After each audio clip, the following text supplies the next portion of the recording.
Living off my son's money, and you have the nerve to be rude. I don't even want to speak to you. That's how my mother-in-law, Catherine, yelled at me. After that, she truly started ignoring me.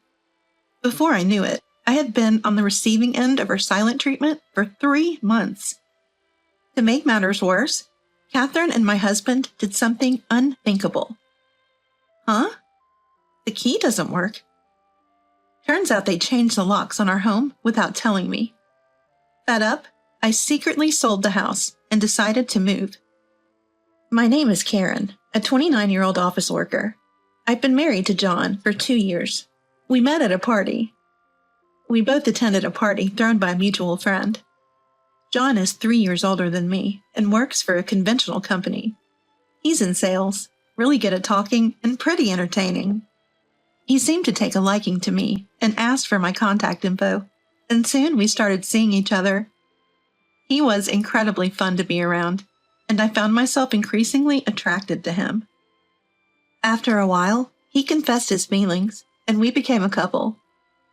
We dated smoothly for about 1.5 years before he proposed. I can't imagine a life without you, Karen. Will you marry me?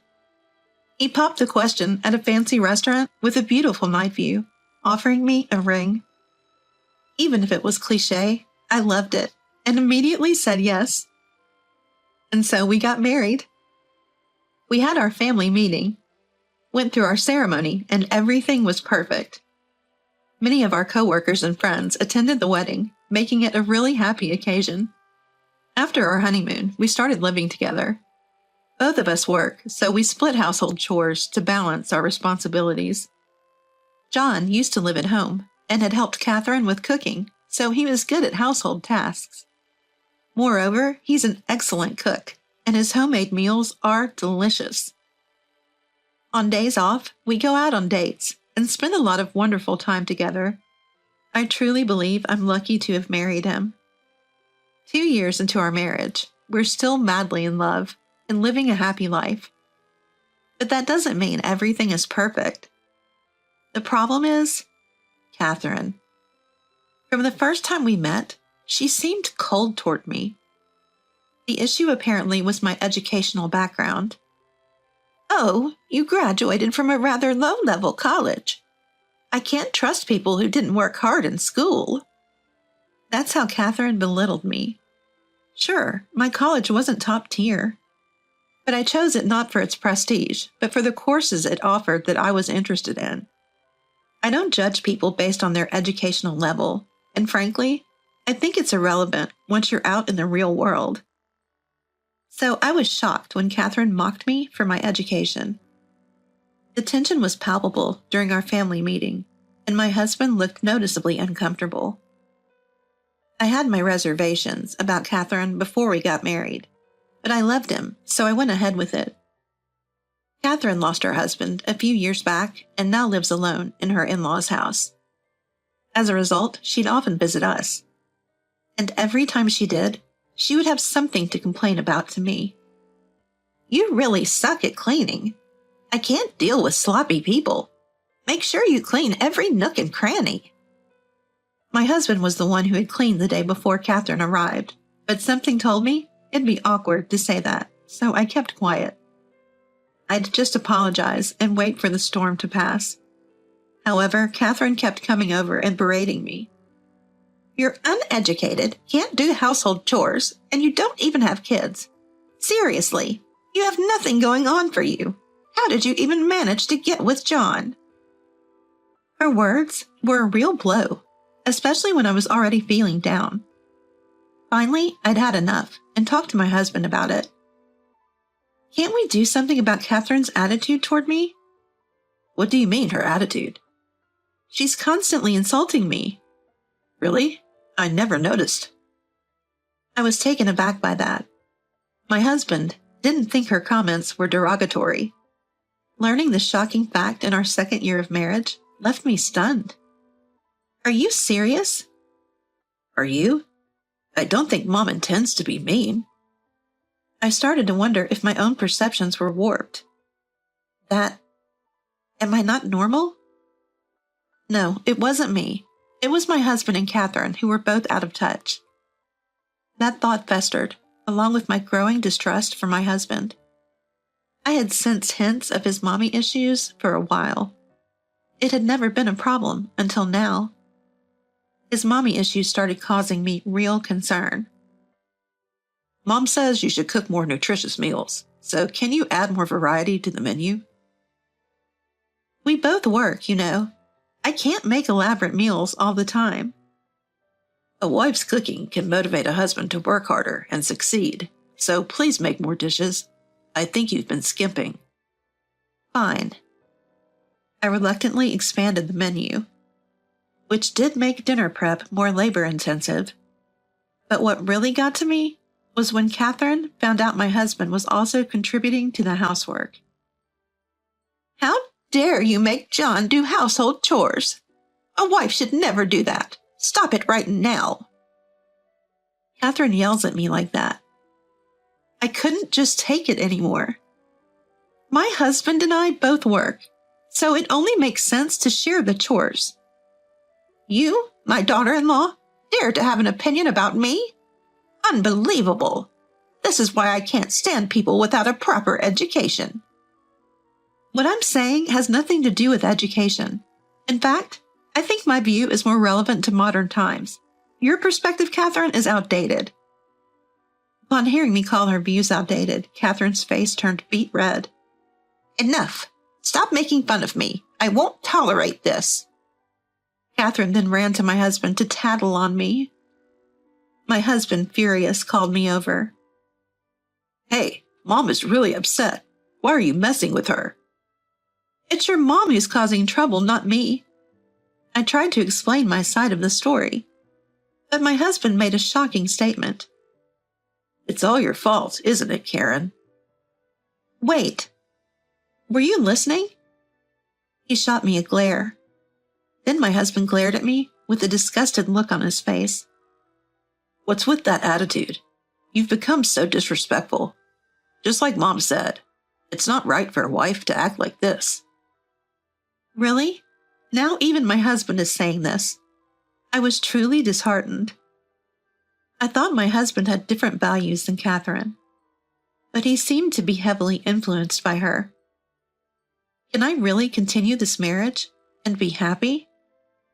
I was at a loss, drowning in uncertainty, when my husband made another unbelievable comment.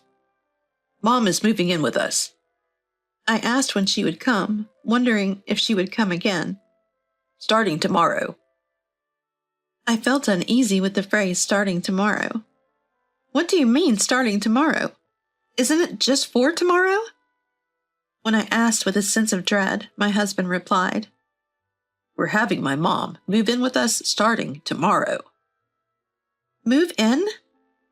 I could barely believe my ears. Why is this suddenly about living together? My mom says it's a hassle to keep coming over here all the time, so we figured she might as well move in. What? Why would you decide that without discussing it with me? I'm the breadwinner here. It's my call. It was more obvious that my husband was completely swayed by his mother, Catherine. She must be telling him a wife should obey her husband. But making a unilateral decision to live with Catherine is unacceptable. The next day, Catherine arrived as if it was the most natural thing, lugging huge bags with her. She boldly took over a room on the first floor, acting as if she had been living here all along. Karen, get the coffee going, will you? You're such an inconsiderate daughter-in-law. Hey, Mom's tired from moving. Get it together. Catherine and my husband immediately started to berate me. The thought of this happening every day was unbearable. I started making preparations for any unforeseen circumstances. Catherine continued to boss me around. But at the time, I was immersed in a significant work project and wanted to focus. So I just ignored whatever Catherine or my husband said. Why are you coming home so late? It's Karen's job to make dinner. Why are you making us wait? I had to work late. You two seem to have eaten already. What's the problem? When I said that, both my husband and Catherine glared at me, their faces red with anger. It's infuriating. living off my son's money, and you dare talk back. I don't even want to speak to you." Catherine yelled. "What on earth is she talking about? I'm not living off my husband's money. Actually, I earn more than he does." But Catherine seemed to be under some sort of misconception, and she actually started ignoring me. Whether I greeted her or had a question, she ignored me. My husband started to join her in ignoring me. Before I knew it, I had been ignored for 3 months. I was busy with a work project and actually found their non-interference relaxing. Who knew being left alone could feel so good? They both looked at me with smug smiles, thinking they were hurting me by ignoring me. I saw no harm in letting them believe that, even making a show of being subdued and downcast. But as my project reached its climax, I had to work even more overtime. And working together as a team, we finally completed the project. Towards the end, I was so focused that I had completely forgotten about Catherine and my husband. I guess I was so out of it that even if I was being ignored, I wouldn't have noticed. But at some point, Catherine and my husband realized I wasn't affected at all. And then they did something unthinkable. My key's not working. No matter how many times I tried, the key I had wouldn't fit into the lock. Turns out, they'd changed the locks without telling me. As I was desperately trying to get in, I heard Catherine and my husband talking inside. "Is that a burglar? Ha ha ha! But we're home alone, so it can't be a break-in, right? Maybe it's trespassing." "Yeah, maybe we should call the cops." They were loudly laughing and talking. I couldn't believe it.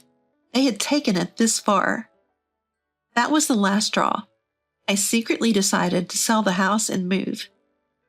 Actually, this house was a family home my parents had left to me when they retired to the countryside last year. So I had every right to sell it. And I'd already had it appraised, just in case something tricky happened with Catherine living here. So I could sell it right away. I stayed in a business hotel and informed my parents of the situation and my plan to sell. They were so disappointed in my husband and Catherine that they gave me the go-ahead. So I immediately contacted a real estate agent and sold the house. I had a locksmith come and unlock the door for me. When I entered, Catherine looked at me, startled. "How were you able to get in? You didn't break the lock, did you?" It was Catherine's voice, one I never wanted to hear again. Ignoring her yells, I started packing my stuff.